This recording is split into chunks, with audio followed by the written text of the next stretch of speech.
अब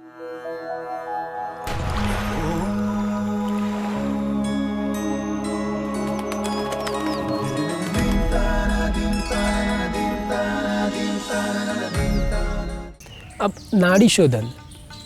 नाड़ी का मतलब है हमारी दो नॉस्ट्रिल।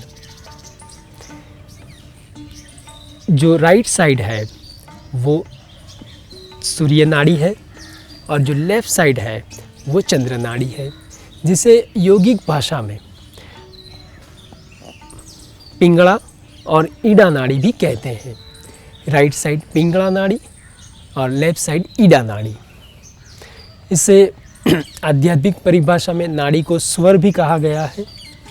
अब जब ये दोनों नॉस्ट्रिल, दोनों नाड़ियाँ एक साथ चलती है तो उसे सुषुम्ना कहते हैं, सुषुम्ना नाड़ी।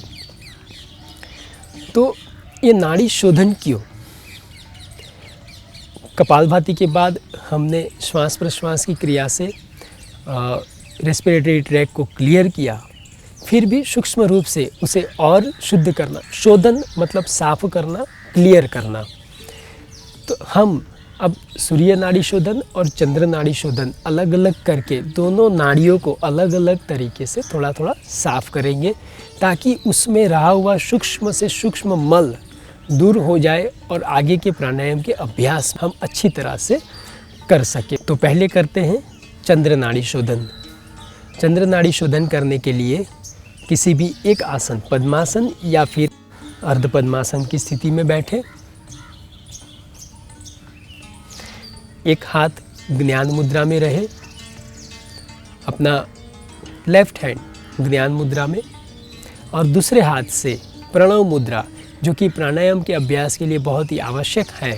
प्रणव मुद्रा ऐसे पहली दो फिंगर को मोड़ के, उंगलियों को मोड़ के अंगूठे के मूल में रखना है। बाकी की दो उंगलियां सीधी रहेगी और अंगूठा सीधा रहेगा। ये प्रणव मुद्रा है। ये प्रणव मुद्रा से प्राणायाम का अभ्यास करें। अब जब सूर्य नाड़ी बंद करनी है तो अंगूठे से सूर्य नाड़ी बंद करेंगे, और चंद्र नाड़ी बंद करनी है, लेफ्ट नॉस्ट्रिल बंद करना है, तो दो उंगलियों से उसे बंद करेंगे।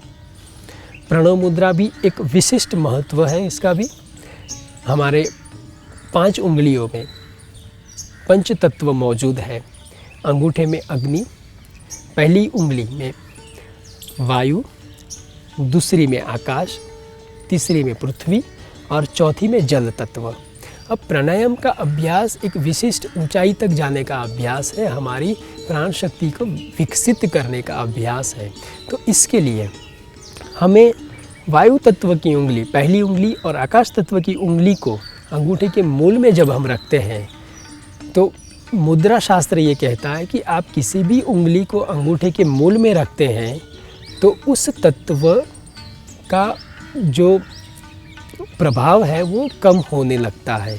यानी हमने वायु तत्व की उंगली को अंगूठे के मूल में रखा, आकाश तत्व की उंगली को अंगूठे के मूल में रखा, तो आकाश और वायु तत्व का प्रभाव धीरे धीरे कम होने लगेगा। तो इसका महत्व ये है कि जब हम प्राणायाम करने बैठे हैं तो वायु तत्व कम होगा तो हमारे मन की चंचलता कम होगी, आकाश तत्व कम होगा तो हमारे मन का विचरण का जो विस्तार है, मन के विचरण की जो फैलाव है वो भी कम होता जाएगा। यानी कहने का मतलब ये है कि हमारे मन के विचार सीमित हो जाएंगे, हमारा ध्यान पर्टिकुलर श्वास प्रश्वास की क्रिया पर रहेगा, प्राणायाम पर रहेगा। तो चंद्र नाड़ी शोधन का अभ्यास शुरू करते हैं। पहले 5 बार चंद्र नाड़ी शोधन करना है। आंखें कोमलता से बंद होगी। प्रणव मुद्रा, अंगूठे से सूर्य नाड़ी बंद करनी है सहजता से, नाक को ज़्यादा दबाएंगे नहीं। फिर कंधे बिल्कुल रिलैक्स रहे, कमर सीधी, गर्दन सीधी रहे।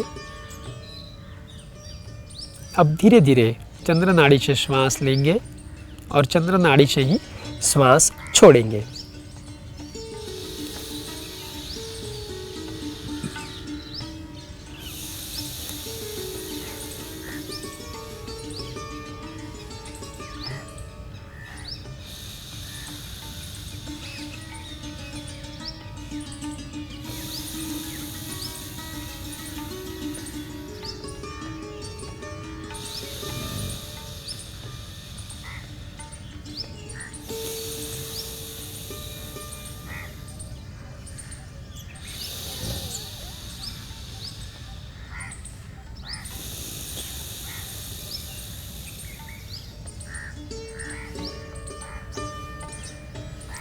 चंद्र नाड़ी शोधन के बाद अब सूर्य नाड़ी शोधन।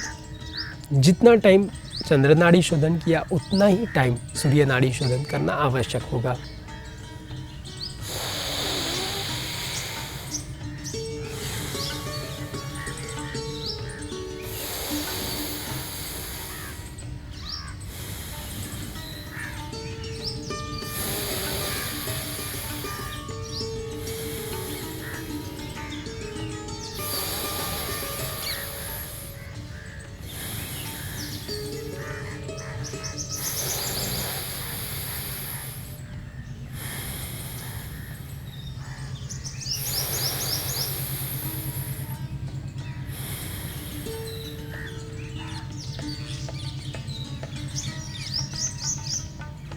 दोनों नाड़ियों की शुद्धि के बाद थोड़ी देर श्वास प्रश्वास की क्रिया का अनुभव।